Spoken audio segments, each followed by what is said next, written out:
Well, speaking of tonight's show, one thing we like to do is surprise our guest last minute by saying, right now, we are just stuck on an elevator with you. First time we've ever seen you. We make the mistake of saying, hey, who are you? What do you say? What's your answer? I said, don't you know who I am? I say... That's awesome. I say, how Done. dare you All know right, who I that's am? good. That's good. I say, don't you remember last night? Yes. I say, hey, I am a variety burlesque performer and actor. How can I help you? That's what I'd say. When I hear the word burlesque, I usually think of some sort of stage show that is kind of involves some sort of striptease kind of thing, but not necessarily exactly the same thing as stripping.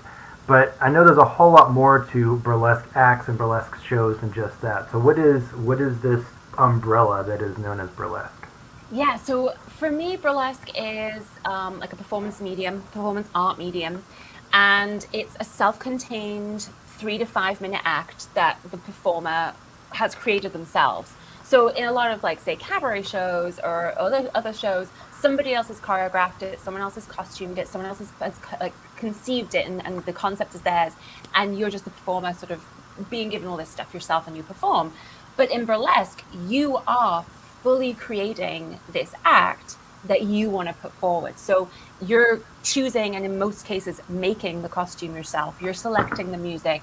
You're deciding what act you want to do. Are you dancing? Are you doing a skit? Are you... is it just like a movement, like a storytelling piece? Are you in like a classic dancer outfit? Are you in a 40s beautiful gown? Are you wearing an elephant onesie? Like, is it, what style of, are you pouring fake blood on you and you're doing like a neo kind of dark sort of style act? So it's really a beautiful form of self-expression, in that it's not always the same. It's not that every single act has a feather fan, or every single act is a boa, or every single act is music from, the 40s or the 50s. It really is an artist expressing themselves on stage. You just said elephant onesie. I just have to ask, have you done a burlesque show in an elephant onesie? The elephant head is literally behind this curtain right here. Okay, I thought that might have a story behind it. Okay. Brian, I don't know how we hit that one at the same time. But just like you said, elephant onesie. Yeah. Oh my gosh. So wait, so this is intriguing though. I like Brian always thought it was just, more of the whole sexy dancing thing, and you're saying it's more performance art thing, right? Absolutely. Wait, are you saying that elephant onesie is not a sexy dance thing? Oh, well, she's if you're an so elephant, sexy. or she's called Nellie DeVille. But there was a definite resurgence of it in the 90s, and then I got involved in 2005, when I barely really knew what it was or what was happening or how long it had been going on for. But there's definitely like the classic style, and then there's like the neo style when it came back in the 90s, where people did get more creative with it. And so people who were costuming were like, ooh, well, let's see if this is possible, and let's see how big I can make this skirt, and let's see how I can make the reveals more exciting, and how I can even make reveals happen. So I'm not just revealing myself, but I'm revealing an item on stage. So a lot of my acts, I'll have so many things hidden in my costume, so I can just like magically appear them on stage. Because I really like the idea that everything is self-contained on stage, and almost like, when you see those, when you see quick changes, like on the West End stage and musicals, and Yes. When you see in Frozen, when she's going up the hill and she's in her sort of like daytime. Oh, so this is Let It Go, the song that everyone knows. So she goes up the hill and she's all like, oh, I've been chastised for turning things into ice, but I'm gonna just embrace my powers. And she spins and she turns into this ice queen thing, and I'm like, there's a burlesque act right there. Cinderella going from rags into riches is a burlesque act. It's just that it's a change and a transformation and a reveal of something, whether it's a reveal of flesh or a reveal of concept or a reveal of self. But that is, I like to sort of reference how there's a bunch of burlesque acts in things that are like, kid friendly, like Disney and that stuff. I think that's a good way of actually let's see if I got this right. So you said that it is a show that the performer comes up with and creates themselves, that is 3 to 5 minutes long and has some sort of reveal as part of it, whether that is a prop reveal or a skin reveal or an emotional reveal or something. It's a reveal of something happening, and that's what you have made as your career, but also something that you've turned into being able to help people with, like, motivational talks. And your tell us a little bit about that. What is this? How have you taken the burlesque stage career and turned it into your mission of helping people? Yeah, well, so when I got into burlesque, I was a very different personality to how I come across now. It was still living in me, but it wasn't as free flowing, and I wasn't confident enough to sort of reveal the fun side of me and the jokey side of me, and I'd be second guessing, like, oh, can I say this? Is this appropriate? Is this going to offend somebody? Is this not what's expected of me? And even my childhood was very much like, am I fitting in? Am I doing the right thing? Am I saying the right thing? Am I agreeing with people correctly? And I had a lot of lack of confidence in my own opinions and my own things I wanted to do. But doing burlesque, I was now given the freedom to create this character and to rename this character and to fully embody this character on stage with no rules, no expectations, no limitations. And so I really veered towards when I was sort of, and I say creating Vixen DeVille because that's kind of what the standard is, but I like to say I excavated her, in that I peeled back the layers I put on for society, because we all put on masks for society. We behave a certain way with our kids and our grandparents to how we do with our best friends, or at work and compared to at home. So I had put on so many barriers of, I'm going to filter myself and behave this way in my real life so I don't get fired or arrested, and so that people like me, because I want people to like me all the time. And when I was looking at who I wanted to present on stage, I was like, I want her to be powerful. I want her to be in control. I want this to be my rules, my room. I can do what I want. I can say what I want. And so I created this person who had these special powers and was, 111 to 12 years old, and her father owned the entire universe. And, I just created this character that I really wanted to be. And the more that I played this character on stage, the more I realized, oh, but she really is me. It's the me I wish I could be if I didn't have consequences and, people judging and having their opinions put on me. So in practicing her on stage, it became normal for me to be outspoken and to be witty and to be a bit cutting and be a bit. So I would then be like that in my real life. That's one of the things that you teach other people how to actually do, is become your inner vixen. Yeah, because they're allowed to be that person on stage. And whether that's a powerful person, whether it's a fun-loving person, I'm not saying that you're going to be the character that I am. I've had people who come in saying, I'm important at my job and everyone's a yes man to me, and I feel like I'm always rigid and conservative, and people don't lighten up around me because they think that that's how I am, and I just want people to see me as a fun, happy person. And I said to this student, I said, well, when you walk in this room, that's all I ever see. And so her whole act was this, like, she dressed up as a lobster and she poured butter on herself and she just had a whale of a time. And she's like, nobody at work would think that this is who I really am. I really am a jokey, fun, upbeat person. So you're allowed to go on stage and be the part of you that people have told you should hide, you should be ashamed of, you should change, you should modify. And you retrain yourself that person is fabulous and that the audience will applaud and the audience will love you for being you. And you retrain your brain that, oh, I can now be this person in my real life. And that's the transformation. That's the work. So are you saying that you as Cat used to be more shy and maybe even introverted and created this stage presence that is definitely different from the way that Cat ever acted, and then at one point decided that there's no reason why Cat can't be Vixen, and basically took all the characteristics of that personality that you created and adopted those to say, hey, this is me too. And now, because you seem right now definitely outgoing and definitely not shy, so it sounds like you actually managed to create a persona, embody that persona, and then take the portions of that you liked back into who you want to be for the world. Yeah, is that an accurate absolutely. That's 100. You nailed it. Can you say that for me in interviews now? Yeah, I'll type it up for you, give you the cliff notes, you can just pay follow me me around, royalties, like, we're that's fine. yeah. That's really cool, and so that's what your goal is with teaching. So I know you teach burlesque classes, you also Yeah. do speeches. You also do, other speaker engagements, etc. And is your goal for all of that to basically help people find out who they really want to be inside, and then how to make them be that? Is that the 100%. Okay. Either people are not happy with who they are and they don't know who they really are. They've been told by their parents or their partners or their friends, supposed friends, that this is how you should be and this is how you should act and this is what you should hold valuable in your life.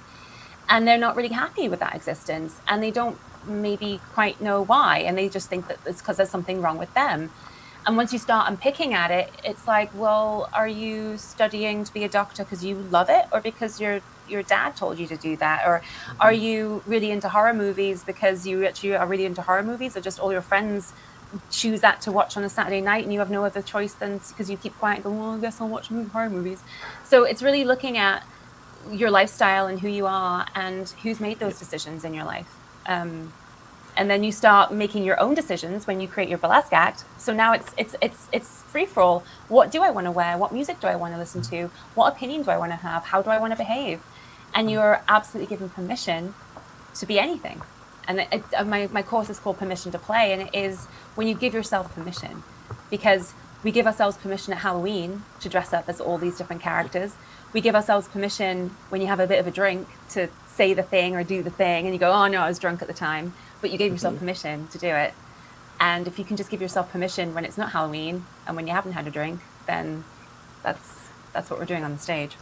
Let's back up for 1 second. There was something you said just a minute ago, and you said this person walks into the room and all everyone sees is they say, yes, sir, yes, ma'am. And the man part caught my ear.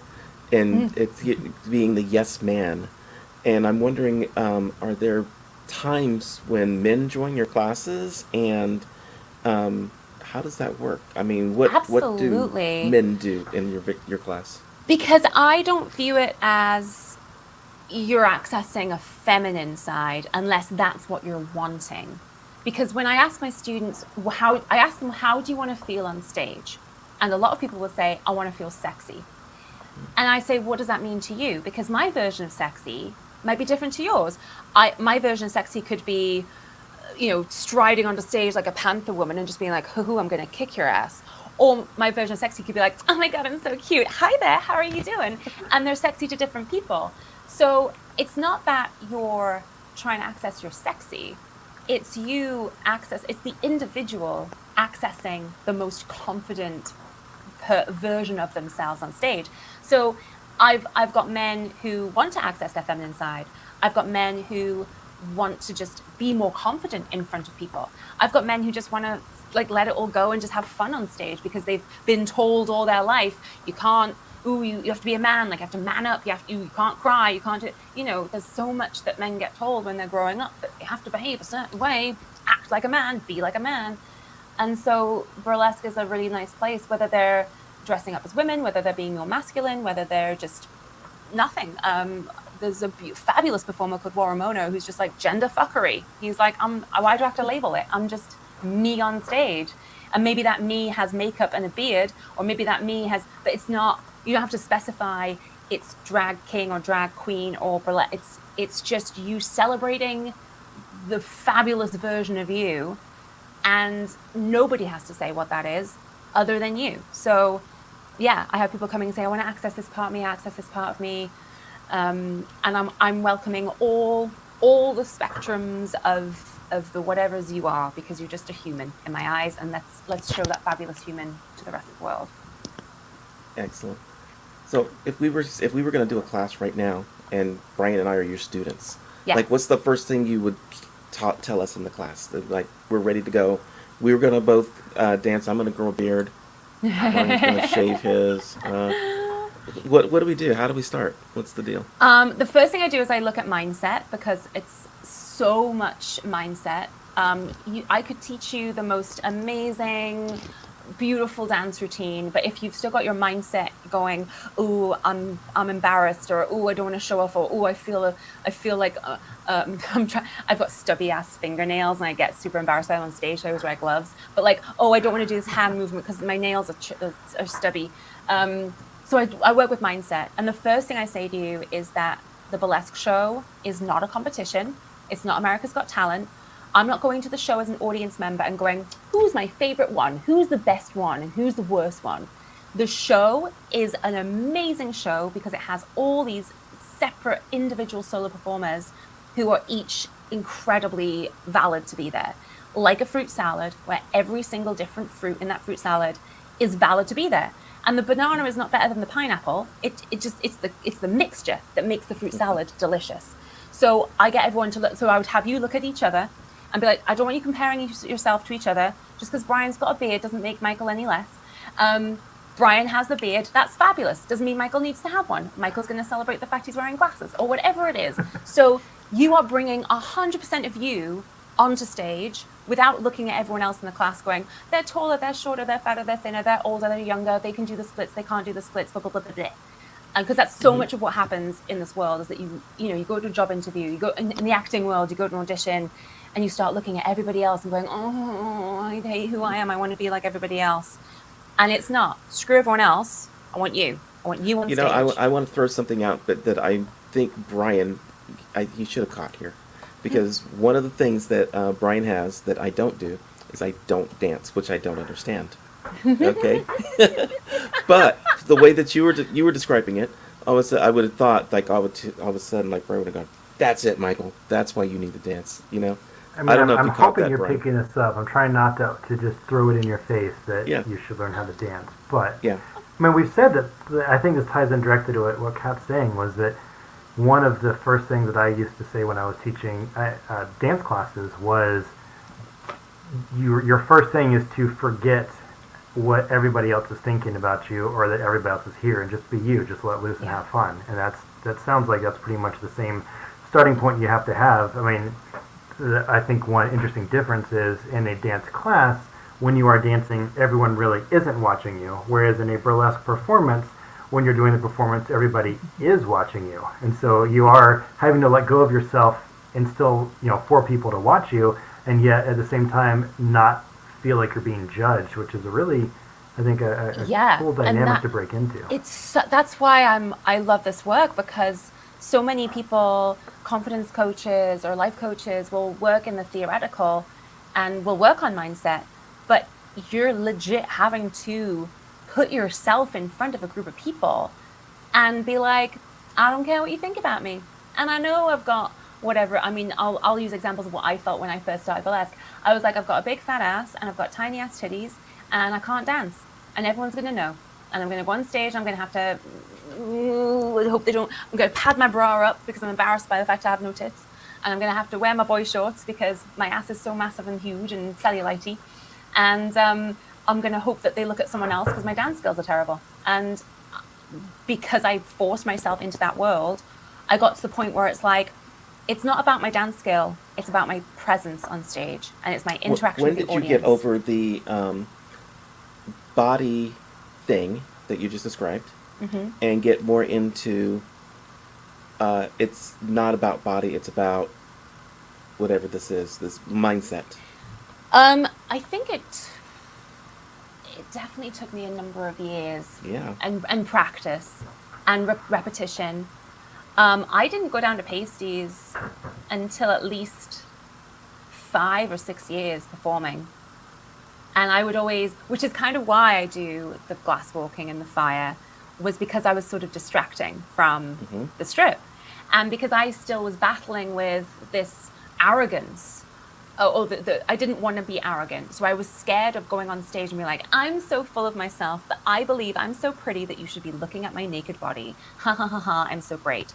Because I'd had a childhood of, you talk with a posh accent and you're tall and you've got good grades and you think highly of yourself. That's what I thought everyone was saying about me. And they probably weren't. No one cares that much.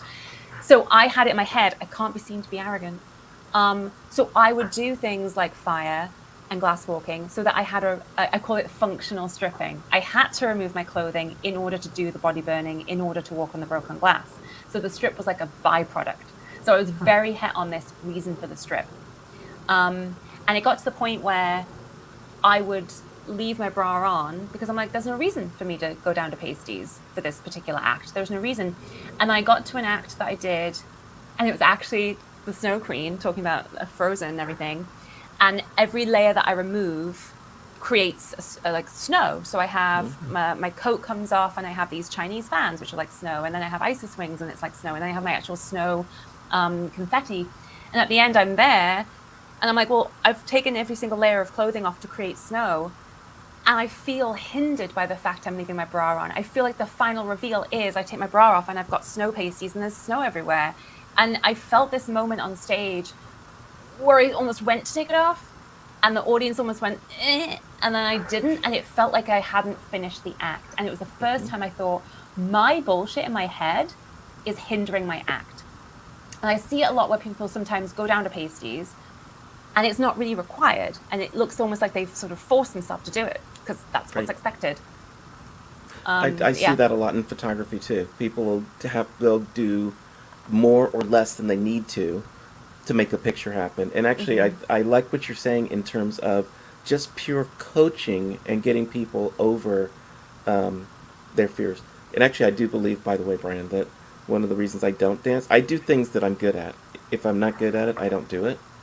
And so that's why I won't dance. It's one of the reasons. Michael, that's why I don't sing, because I don't like not being good at something. Exactly. And that's what I say with crazy. karaoke. Yep. Yeah. I tell people at karaoke it doesn't matter. And you tell me with dance people it doesn't don't go to matter. karaoke to listen to the good singers. Yeah. But no, what were you going to say, Brian? Because on Cat's on the website catlacohie.com, there is a quote that Cat has at the very top of this that I think you should just listen to, Michael, which is that part of you that you spend so much energy trying to hide is in fact your most valuable asset. So if you're trying to hide your non-existent dance skills, you should not do that. But this whole thing is fascinating to me because one thing you've said, Cat, is that that you took a long time to do the full, burlesque, like all the way down to pasties, etc. And it sounds like that you did a lot to, which is cool, a lot of other things because of that to get in and made a big variety act. But what started you down this track? Like, if this was an embarrassing thing to start off doing, what made you decide I'm going to do this one day? I think because I really, really wanted to do it because the most authentic part of me wanted to be confident enough to be like, hey, here I am. And I grew up looking at characters like Scarlett O'Hara from Gone with the Wind, who just doesn't care what other people think and just does the thing. And looking at like Flash Gordon and the very confident Minnie the Merciless's daughter, who just takes the world by storm and does whatever she wants. And I loved sort of dressing up, and I got into a bit of a goth phase when I was sort of late teens, where I would sort of wear a lot of eyeliner and sort of want some more sexy revealing clothing, but I wouldn't really go full sexy revealing clothing unless I was in a nightclub or it was Halloween or I was in a play. And when I got to be those sexy style people, I loved it, but I wouldn't dare choose to do it during the day because, oh my God, that was my choice. And I'm going to be judged for wearing like knee-high boots and tops with slashes in it. And so I really loved the idea that I could do it on stage because I wouldn't allow myself to do it in my everyday life. Why the feeling, why not just you, but anyone in general, just as an open question, the feeling that I want to be able to wear thigh-high boots in public, or I want to be able to cut my hair and do a mohawk, or I want to be able to wear slits and stuff like this. Why is that important? Why is it important to want to feel that way? Yeah, why is it important instead of I'm going to wear the suit and tie, I want to wear... I get what you mean. Yeah. Because it's the part of you that it's the thing that makes you feel good, right? So why do you eat pizza instead of a taco? It's because you prefer one to the other. So why do I, if I want to wear like my sweatpants and my bunny slippers, why can't I wear those to the grocery store? Why do I have to wear normal clothing? If it makes me feel good, it makes me feel better. And sometimes I love dressing up in a suit. Like I would audition for executive roles and I'd be like, oh, I get to be executive Barbie today. I get to put my suit on and wear my because I don't ever get to wear a suit. But if you are wearing the same thing like sometimes, I went to Burning Man for the first time 2 years ago, And I went in my cut-off jeans and a sports bra. And most people who knew me there were like, "Oh, I thought you'd be all dressed up and bring your costumes." And I was like, "No, I do that at work. Like, I've had enough of my corsets and my burlesque crap." Like, and so my, "Ooh, I really want to wear it," is the sweat. Like, pandemic was great. I got to wear my sweatpants, my bunny slippers, and chill out. So it's not necessarily the item. It's not why a suit and not a thing. It's not why shaved head or a mohawk. It's being in a situation where you can't wear or look the way that makes you feel like you. And if you feel like you in a suit, fabulous. But what if you felt like you in a suit in a world where you all had to go around wearing, I don't know, bunny slippers? I can't think of an example. But do you know what I mean? It's not about the thing itself. It's about you feeling comfortable and amazing in a certain way that isn't accepted in society and in the place that you spend most of your life. Does that make sense? Yeah.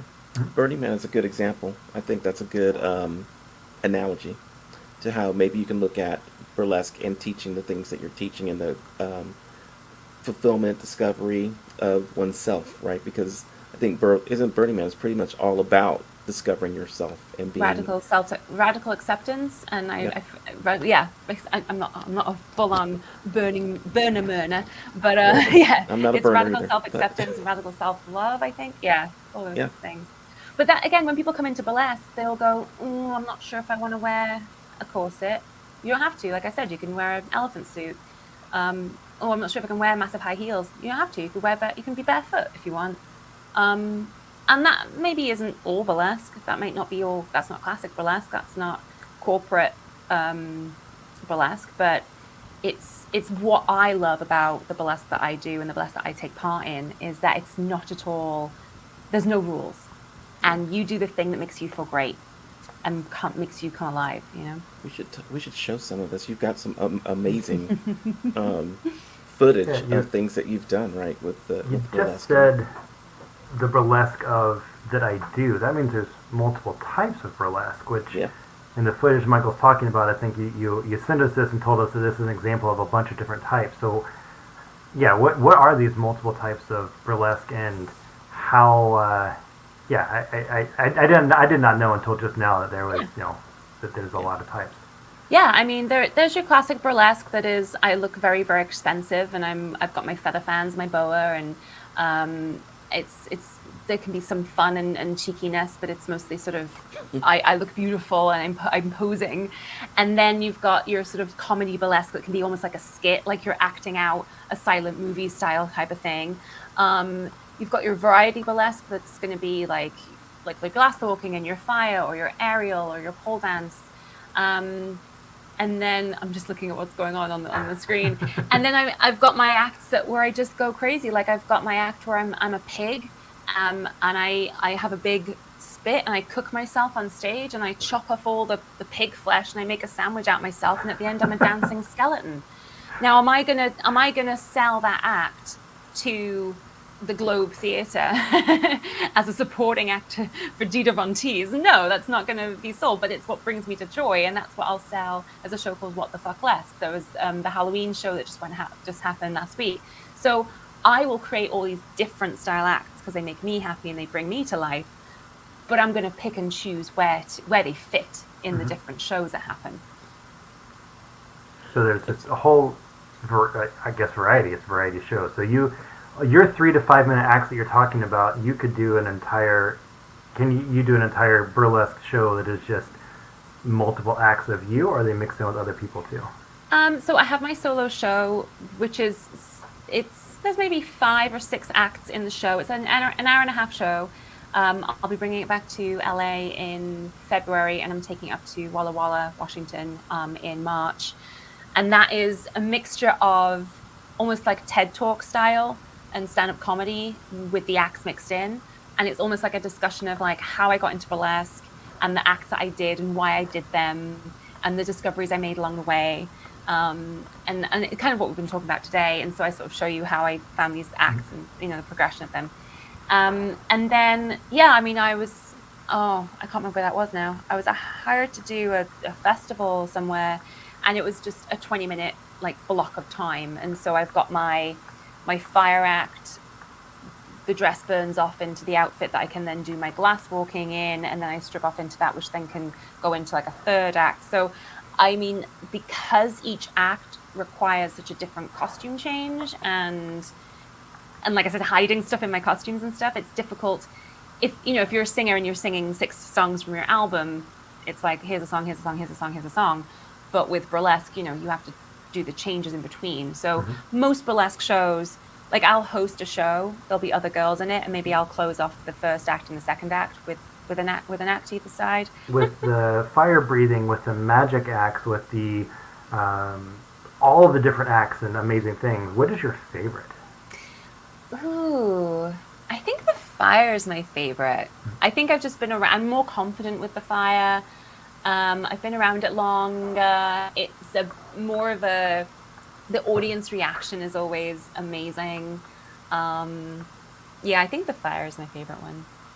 Have you ever caught your hair on fire?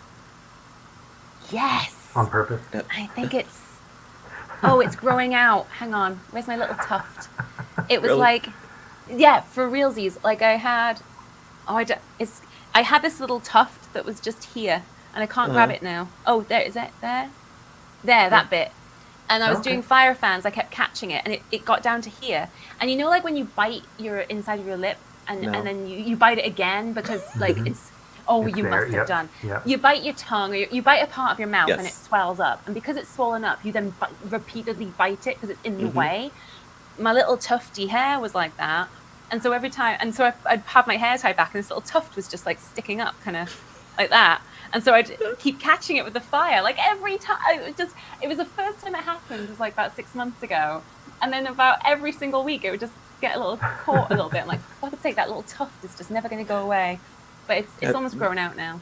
Have you Time for been, another show, so you can. you've been doing this during the pandemic when everyone is at home? How have you been teaching and surviving with your art? Yeah, so first of all, I was teaching burlesque online through Airbnb Experiences, which if you don't know what Airbnb Experiences is, go check it out. It's fabulous.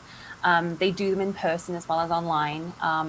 Go into a town and you don't know anybody, don't do the touristy things, go on Airbnb Experiences and find something cool to do, like pet a llama or learn to eat fire. So they helped set me up with an online setup, and I was teaching in this room.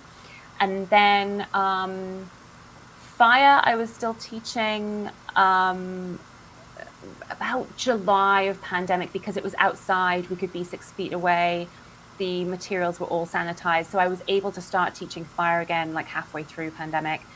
And then we were performing acts online, and I was filming a lot of acts, which was great because I come from a theater background, which I love the troubleshooting of how I'm going to make this happen live on stage. But there was some ideas I had in my head for acts that would not be physically possible on stage. So because I could pre-film them and edit them, a lot of acts came to life that would never have happened if it hadn't been for the pandemic. Wow. So you actually you have broadened your repertoire because of pandemic. Yeah, it's great. And then like I'd shot this act, I call it my spider, Black Widow Spider act, and there's a company, oh my gosh, I can't remember where they're based. But don't tell me you use live spiders. No, I didn't. No. Okay. I was the Black Widow Spider. Anyway, but they had a Halloween show 2 nights ago, and they showed it as part of the show in like a whole different state. So now, because I have my virtual acts, I can, I can perform in London tomorrow and wherever, and I don't have to keep doing the act over and over. I can just go, here's the footage of it, play that at your show, and I get more exposure that way. So it's awesome. I'm really happy with the fact that we've been able to do virtual. How do people respond to you based on staying in and watching you on camera and learning on camera versus being live?